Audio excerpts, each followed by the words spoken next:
فضاؤں کو، زمین کو، آسمان کو، فرشتوں کو کہتا ہے یہ میرا بندہ، اس نے نیک ارادہ کیا ہے، اس کی مدد کے لیے ساری کائنات عمل پیرا ہو جائے، سارا عالم اس کی مدد کرتا ہے، بشرطے کہ وہ اپنے ارادے پہ قائم رہے۔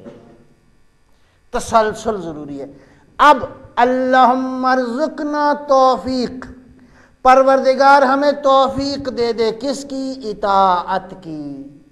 ہم چاہتے ہیں تیری اطاعت کریں۔ اب اطاعت کے لیے کس کی ضرورت ہے؟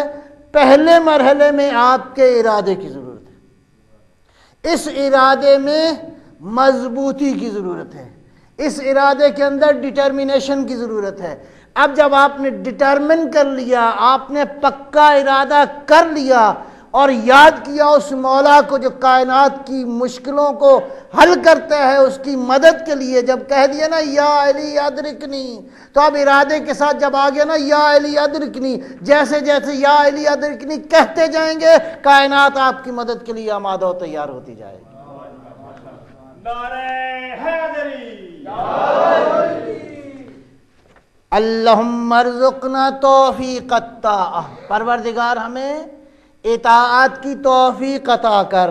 لہذا ایسی سوسائٹی قائم کرنی ہے جہاں اللہ سے ہم ہمیشہ توفیق کے طلبگار، اور اللہ بھی ظاہر ہے ڈائریکٹ تو نہیں دیتا نا، یا ڈائریکٹ دیتا ہے؟ آپ مانگیں بھی تو ڈائریکٹ نہیں دیتا، وہ کچھ خاص ہیں جنہیں ڈائریکٹ دیتا ہے، باقی ساری کائنات کو انڈائریکٹ دیتا ہے۔ صلوات بر محمد و آل محمد۔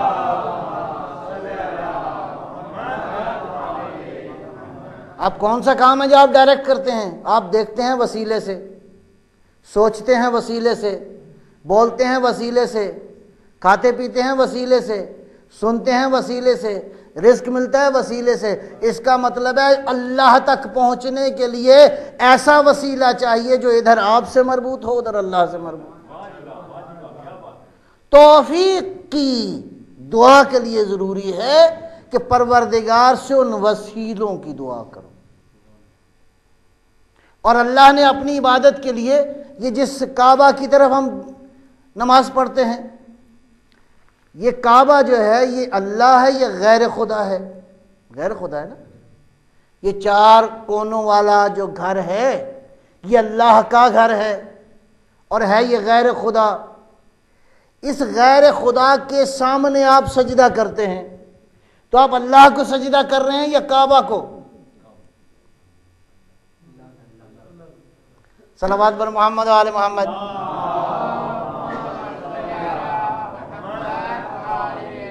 بات تھوڑی سی باریک ہے، تھوڑی سی باریک ہے۔ آپ سجدہ اللہ کو کر رہے ہیں، اللہ نے اپنی عبادت کا ذریعہ کعبہ کو قرار دیا ہے، پس کعبہ کے حضور آپ اللہ کو سجدہ کرتے ہیں۔ اسی طرح جس طرح اللہ نے اپنی عبادت کے لیے عبادت کا وسیلہ کعبہ کو قرار دیا ہے، اللہ نے اپنی مدد کے لیے علی ابن ابی طالب کو وسیلہ قرار دیا۔ نعرہ حیدری،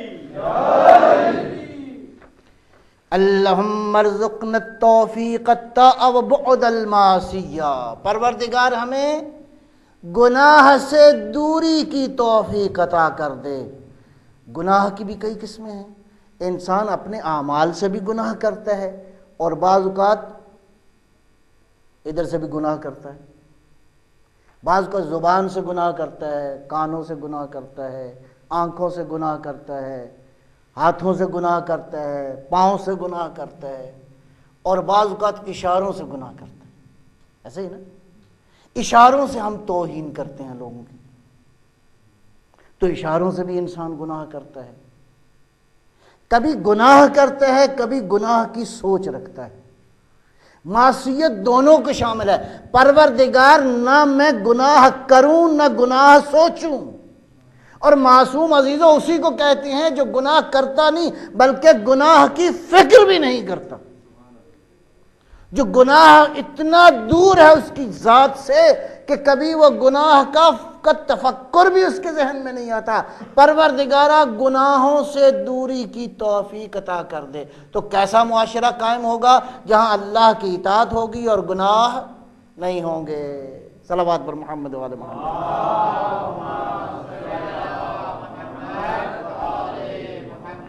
وصدق النیہ، پروردگار نیت سچی دے دے۔ نیت سچی کا معنی کیا ہے؟ انما الاعمال بالنیات، سارے اعمال کی بنیاد کیا ہے؟ انسان کا انٹینشن، ارادہ۔ یہ عمل سے پہلا ارادہ کیوں اہم ہے؟ آپ نماز پڑھنے سے پہلے کیا کرتے ہیں؟ نماز کی کرتے ہیں نا، اس لیے۔ اور نماز میں نیت جو ہے خالی واجب نہیں ہے، رکن ہے۔ رکن کا معنی یہ ہے کہ اگر یہ نہ کیا تو نماز بالکل ہی باطل۔ واجب کا معنی یہ ہے کہ اس کی کمپنسیشن ہو سکتی ہے، رکن کی کمپنسیشن نہیں ہو سکتی۔ پس ارادہ بنیادی طور پر تمام تر اعمال کی بنیاد ہے، ارادہ، انٹینشن۔ صدق النیہ، پروردگارہ ہمارے ارادوں کو سچا کر دے، ہمارے ارادوں کو پاک کر دے۔ اس لیے روایت میں آیا ہے النیت المؤمن، نیت المؤمن خیر من عملہ و نیت الکافر شر من عملہ، مومن کا ارادہ اس کے عمل سے زیادہ خوبصورت ہے، مومن کا ارادہ اس کے عمل سے زیادہ بہتر ہے، کافر کا ارادہ اس کے عمل سے زیادہ پست ہے۔ کافر جب کی ارادہ کرتا ہے تو یہ ارادہ زیادہ نجس ہے اس کے عمل سے۔ لہذا صدق النیہ، پروردگار ہمارے ارادوں کو پاک کر دے۔ ایک روایت سناؤں آپ کو، ایک صلوات فرمائیں انشاءاللہ۔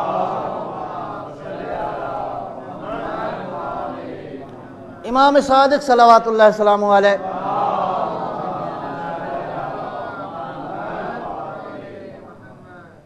کی ایک حدیث ہے، حدیث میں ارشاد فرمایا من زار اخاہ المؤمن لا لغیر اللہ کأنما زار اللہ عز وجل۔ میں بتانے لگا ہوں یہ جو ادھر آپ آتے ہیں اس کا ثواب کتنا ہے، اور پلیز بر وقت آئیں گے تو ثواب زیادہ ملے گا، ہاں جی، آپ لیٹ آئیں گے تو پھر ثواب بھی تھوڑا سا ادھر ادھر۔ ایک صلوات فرمائیں۔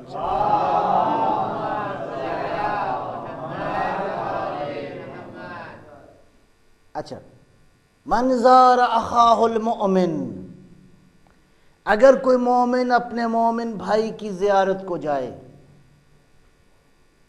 لا لغیر اللہ، راضی کس کو کرنا چاہتا ہے؟ اللہ کو۔ آپ میں سے کوئی کسی نے ارادہ کیا میں فلاں بھائی کے گھر جاؤں، ٹھیک ہے جی، اور یہ ارادہ امام نے فرمایا کہ یہ ارادہ درست ہے، یہ ارادہ نیک ہے، یہ ارادہ پاک ہے۔ کیوں؟ آپ جو جا رہے ہیں بھائی کے گھر ملنے کے لیے، من زار اخاہ المؤمن لا لغیر اللہ، آپ راضی کس کو کرنا چاہتے ہیں؟ پروردگار کو۔ میرا اللہ راضی ہے کہ میں مومن کے گھر جاؤں، اور ائمہ نے بار بار تاکید کی ہے، اپنے ڈیلی جو آپ کی مصروفیات ہیں اس میں ایجنڈے میں ایک حصہ یہ بھی شامل ہے۔ فرمایا کہ مومن کی 4 نشانیاں ہیں۔ ایک، کیا کرتا ہے؟ اپنے وقت کو 4 حصوں میں تقسیم کرتا ہے۔ ایک، لامر المعاش، آپ نے معاش کے امور میں مصروف رہتا ہے۔ 2، لمناجات اللہ، اللہ سے ہم کلام ہوتا ہے، پروردگار سے گفتگو کرتا ہے، اللہ سے مناجات کرتا ہے۔ 3، جائز شرعی لذتوں سے استفادہ اٹھاتا ہے۔ 4، لمعاشرت الاخوان، مومن بھائیوں سے رابطے میں رہتا ہے۔ صلوات بر محمد و آل محمد۔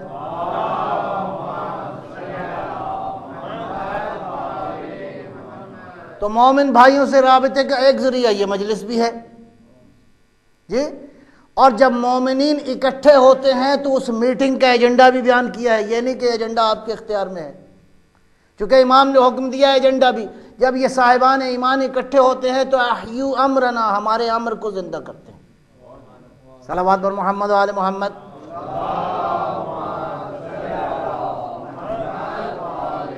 امر امامت کو زندہ کرنا یہی ہے، امام مہدی علیہ السلام کے پروگرام کے مطابق اپنے آپ کو، اپنی زندگی کو ان ویلیوز کے مطابق ڈھالنا جو امام نے بیان کی ہے۔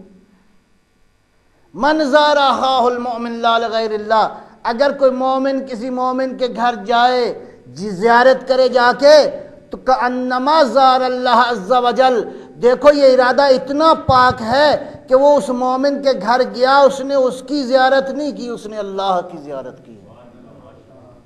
نعرہ تکبیر، اللہ اکبر، نعرہ رسالت، نعرہ حیدری، نعرہ صلوات۔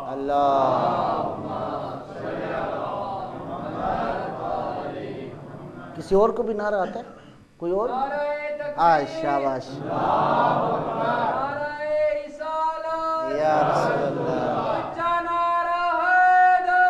یا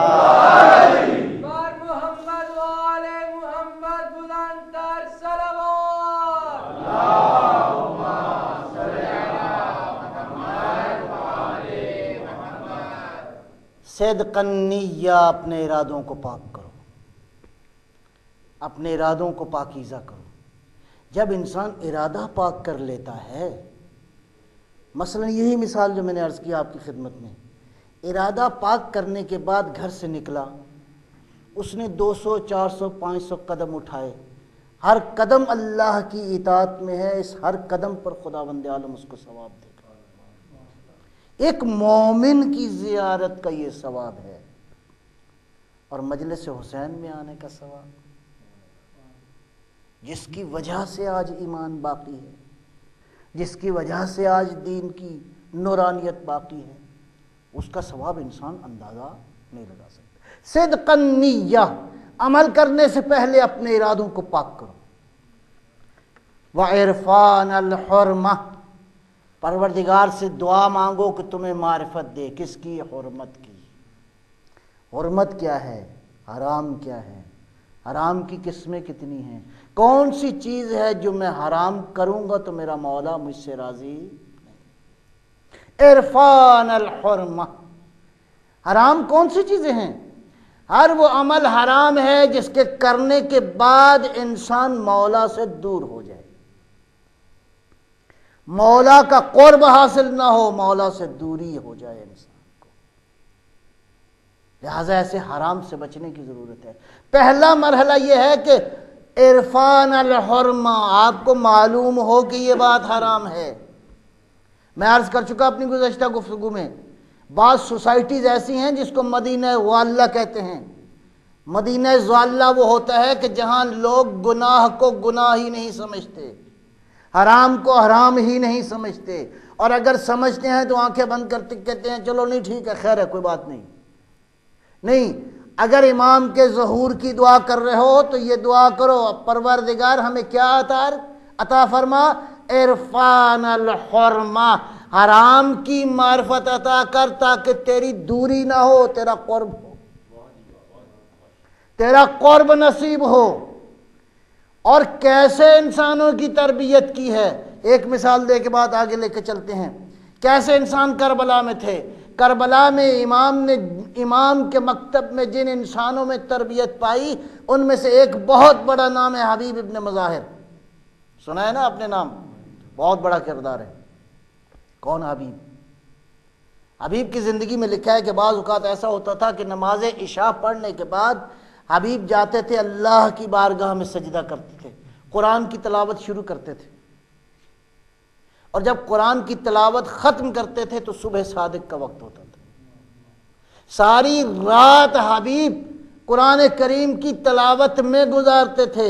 دیکھا ہے کہ سید الشہداء کے مکتب میں جو تربیت پا جائے وہ حبیب جیسا ہوتا ہے، وہ زہیر ابن قین جیسا ہوتا ہے، وہ قاری قرآن۔ ایسے فالوورز کے لیے، ایسے شیعوں کے لیے حسین جیسا امام ہی جچتا ہے۔ صلوات بر محمد وعلی محمد۔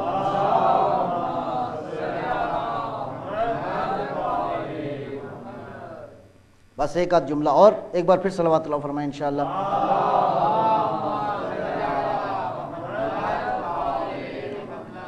وَأَكْرِمْنَ بِالْهُدَى وَالْإِسْتِقَامَةِ، اور پروردگار ہمیں کرم کر، ہمارے اوپر ہمیں کیا عطا کر؟ ہدایت بھی دے اور استقامت بھی دے۔ بعض اوقات ہدایت آ جاتی ہے، استقامت نہیں آتی۔ قدم لڑکھڑا جاتے ہیں۔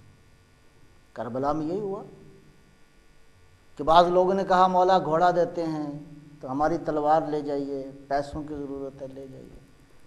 فرمایا ان کی ضرورت نہیں تھی، تمہاری ضرورت تھی۔ حسین چاہتے ہیں تم میں تبدیلی آئے، تمہاری آخرت بہتر ہو۔ حسین کو پیسوں کی ضرورت نہیں ہے، اور یہ کبھی نہ سمجھنا کہ ہم عزاداری کی خدمت کر رہے ہیں۔ یہ عزاداری ہے جس کی وجہ سے ہم باقی ہیں، یہ ذکر حسین ہے جس کی وجہ سے آپ باقی ہیں۔ یہ کرم ہے اس کی ذات کا کہ اس کی محبت میرے سینے میں موجود ہے۔ اکرمن بالہدا والاستقامہ۔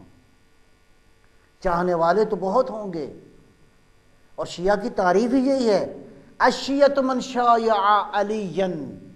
شیعہ وہ ہوتا ہے جو علی کے قدموں پہ قدم رکھے، جو علی کی اطاعت میں علی کا فالوور ہو۔ ہدایت آ جانا اور ہے، ہدایت پہ قائم رہنا کچھ اور ہے۔ پروردگار سے ہدایت بھی مانگو اور استقامت بھی مانگو کہ پروردگار اگر ہدایت دی ہے تو استقامت بھی عطا کر، اس لیے کہ علی کی محبت کو معمولی چیز نہیں ہے۔ امیر المومنین نہج البلاغہ میں ارشاد فرماتے ہیں، فرمایا کہ جو میری محبت کا قائل ہے اس کو چاہیے کہ تیار ہو جائے پہاڑ جیسی مشکلات کو زندگی میں برداشت کرنے کے لیے۔ البتہ یہ مشکلات ان کی نوعیت مختلف ہے، یہ مشکلات، اور اللہ کا فیصلہ یہ ہے کہ ہر بشر کو وہ آزمائے گا۔ یہ نہیں کہ آپ کی آزمائش نہیں ہوگی، جو خلق ہوا ہے اس کی آزمائش ہوگی، لیکن ہوتا کیا ہے کہ جب انسان مشکلات میں پڑتا ہے اور ان مشکلات میں یا علی یا علی یا علی ادرکنی کا وظیفہ بھی کرتا رہتا ہے تو مشکلیں ایسی ہوتی ہیں کہ انسان ان مشکلوں کا احساس ہی نہیں کرتا۔ نعرہ حیدری۔ یہ نہیں کہ مشکلیں نہیں آتی، مشکلیں آتی ہیں۔ جب مشکلیں آتی ہیں تو مومن کو جب سہارا نظر آتا ہے تو مومن مطمئن ہوتا ہے۔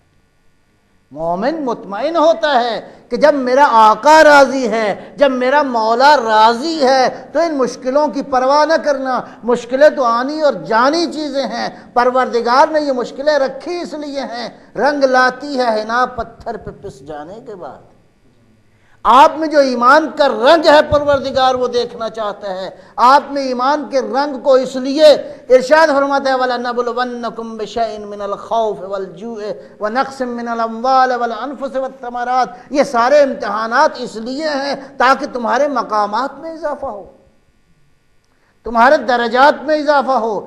کربلا کے شہداء کو رہتی دنیا تک یاد اس لیے کیا جائے گا کہ انہوں نے موت کی آنکھوں میں آنکھیں ڈال کے اس لیے دیکھا کہ حسین جیسے راہبر کے نورانی چہرے کو دیکھ رہے تھے۔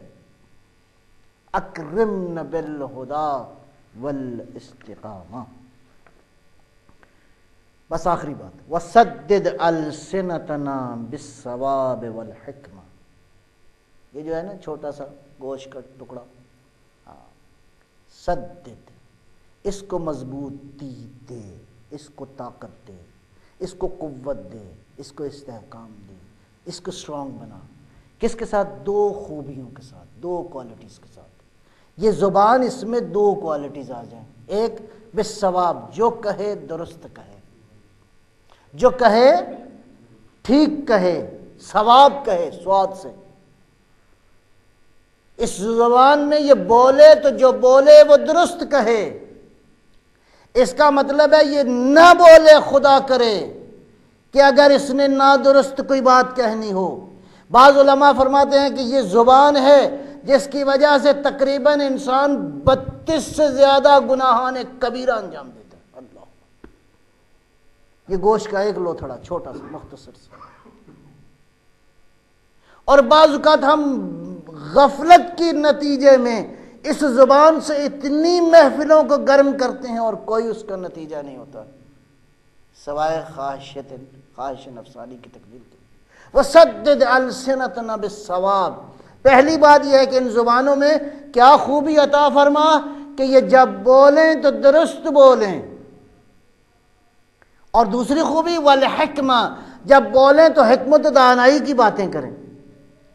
گویا ان زبانوں کے اندر حکمت و دانائی بھی موجود ہو اور درستگی اور صحت بھی موجود ہو. کیوں؟ اس لیے کہ اس مولا کی اطاعت کرتے ہیں جس کے بارے میں پیغمبر اکرم نے ارشاد فرمایا الحق مع علی والحق مع علی، العلی مع الحق والحق مع علی. علی حق کے ساتھ ہے اور حق علی کے ساتھ ہے. کیا معنی ہے اس کا؟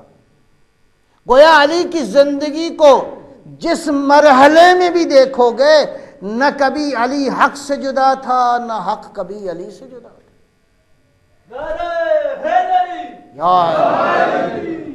علی چاہے وہ عالم خواب میں ہو تو علی حق کے ساتھ ہے، علی مرد میدان ہے تو علی حق کے ساتھ ہے، علی مسجد میں ہے تو علی حق کے ساتھ ہے، علی بستر پہ ہے تو حق کے ساتھ ہے، علی موت کے منہ میں ہے تو کائنات میں یہ اعلان کر کے جا رہا ہے خدا کی قسم آج علی کامیاب.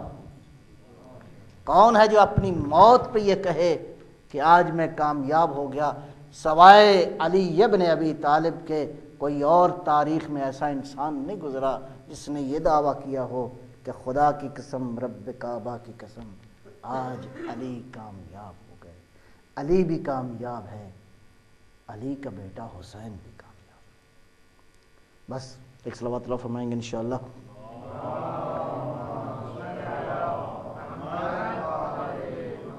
بس 2-4 منٹ کے لیے.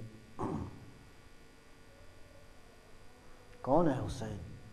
یا ثار اللہ وابن ثارہ. حسین ہے، ثار کے 2 ترجمے کیے گئے.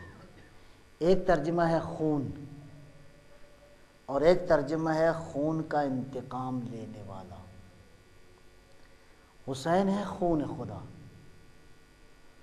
اللہ کا خون نہیں ہے، اس سے مراد حسین خدا کے دین کا خون ہے.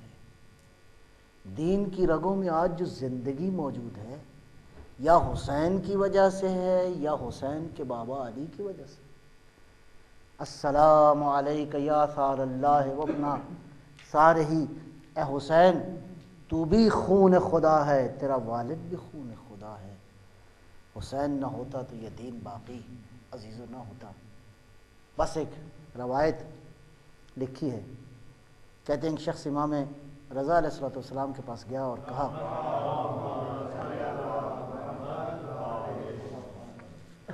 روایت دردناک ہے، کہا مولا میں آپ کی خدمت میں آیا ہوں اپنا ایک عقیدہ اظہار کرنے کے لیے. کہا مولا میرا عقیدہ میں بیان کرنا چاہتا ہوں، آپ تائید فرمائیں. کہا مولا میں آپ کے جد امجد رسول اللہ سے بڑی محبت کرتا ہوں. اور اسی طرح اس نے نام لیا امیر المومنین کا، جناب زہرا کا، امام حسن مجتبیٰ کا. کہا مولا آپ سے بھی بڑی محبت کرتا ہوں.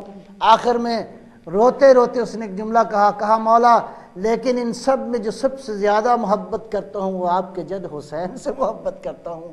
جیسے ہی اس نے یہ جملہ کہا تو امام کی آنکھوں سے آنسو جاری ہو گئے. کہا اے بندہ خدا الباب الحسین اوسع. حسین کا دروازہ تو اتنا وسیع ہے، خالی تو ہی حسینی نہیں ہے، ہم بھی حسینی ہیں، کیوں کر حسین کا ذکر نہ کرو. روایت میں موجود ہے، علماء نے لکھا ہے کہ امام حسین عرش اولا پہ بیٹھ کے زمین پہ 3 جگہ پہ نگاہ فرماتے ہیں.